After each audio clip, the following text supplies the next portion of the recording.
ជំរាបសួរបងប្អូនទាំងអស់គ្នានៅក្នុងវីដេអូនេះនឹងបង្ហាញបងប្អូនពីរបៀប download កម្មវិធី PassApp និងរបៀបកក់ឬក៏ booking PassApp ដំបូងចូលទៅក្នុង Play Store រួចវាយពាក្យ PassApp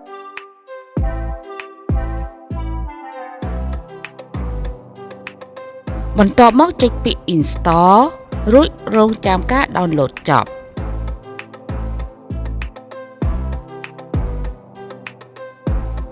បន្ទាប់មកចុច Open នោះកម្មវិធីនឹងដំណើរការបន្ទាប់មកនឹងលោតចេញផ្ទាំងបែបនេះចុចពាក្យ Allow ផ្ទាំងទី2 Only this time និងផ្ទាំងទី3ចុចពាក្យ Allow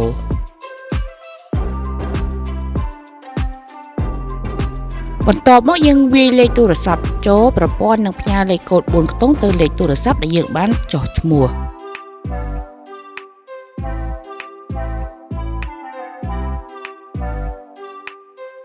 បន្ទាប់មកយើងយកលេខកូដ4ខ្ទង់ដែល PassApp ផ្ញើចូលក្នុងប្រអប់សារយកមកដាក់ចូលទៅក្នុង Verify Code ដូចនេះការដំឡើងកម្មវិធី PassApp និងការចុះឈ្មោះក្នុង App PassApp បានជោគជ័យចំណុចទី2ខ្ញុំនឹងបង្ហាញបងប្អូនពីរបៀបកក់ឬក៏ Booking PassApp ដំបូងយើងចូលទៅក្នុង App PassAppបន្ទាប់មកចុច Only this time បន្ទាប់មកខ្ញុំជ្រើសរើសរូបភាពទី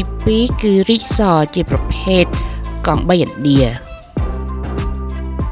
បន្ទាប់មកនឹងបង្ហាញទីតាំងដូច្នេះយើងចុចយកពាក្យ Where to យើងជ្រើសរើសកន្លែងដែលយើងចង់ទៅកន្លែងដែលខ្ញុំចង់ទៅគឺទីតាំងនៅជិតផ្សារលើខេត្តព្រះសីហនុ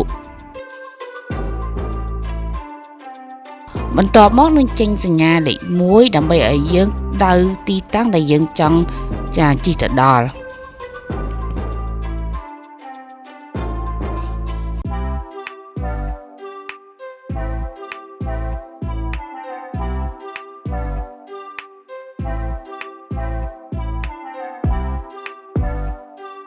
បន្ទាប់ពីយើងដៅទីតាំងរួចហើយយើងចុច Confirm Drop Off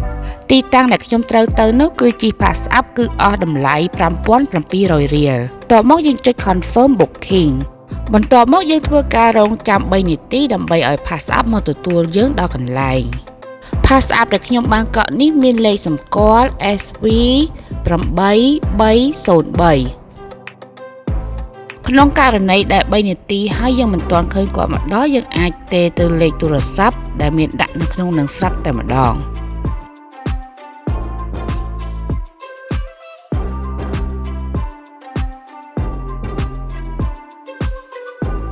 ពេលនេះ PassApp បានមកដល់ដើម្បីជៀសវាងការច្រឡំអញ្ចឹងបងប្អូនត្រូវផ្ទៀងលេខសម្គាល់ PassApp និងលេខសម្គាល់នៅក្នុង App ឲ្យបានត្រឹមត្រូវបន្ទាប់មកយើងចាប់ផ្ដើមធ្វើដំណើររហូតទាល់តែដល់គោលដៅដែលយើងបានកំណត់នៅក្នុង App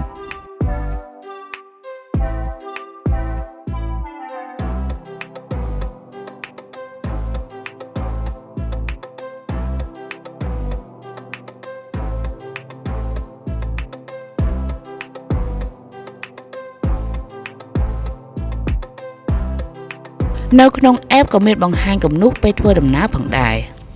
បន្ទាប់មកពេលមកដល់ទីតាំងយើងធ្វើការទូទាត់ទឹកប្រាក់ជូនអ្នករត់ PassApp បន្ទាប់មកយើងចុច Rate ផ្កាយ5នៅក្នុង App ឲ្យគាត់ផងដែរដើម្បីឆែកមើលប្រតិបត្តិការចាស់ៗយើងចូលទៅក្នុង My Booking បន្ទាប់មកឃើញ History នោះនឹងបង្ហាញប្រតិបត្តិការដែលយើងធ្លាប់ជិះ PassApp កន្លងមកសូមចុច Subscribe និងសញ្ញារូបកណ្ដឹងដើម្បីទទួលបានវីដេអូថ្មីៗពី Channel យើងខ្ញុំសូមអរគុណ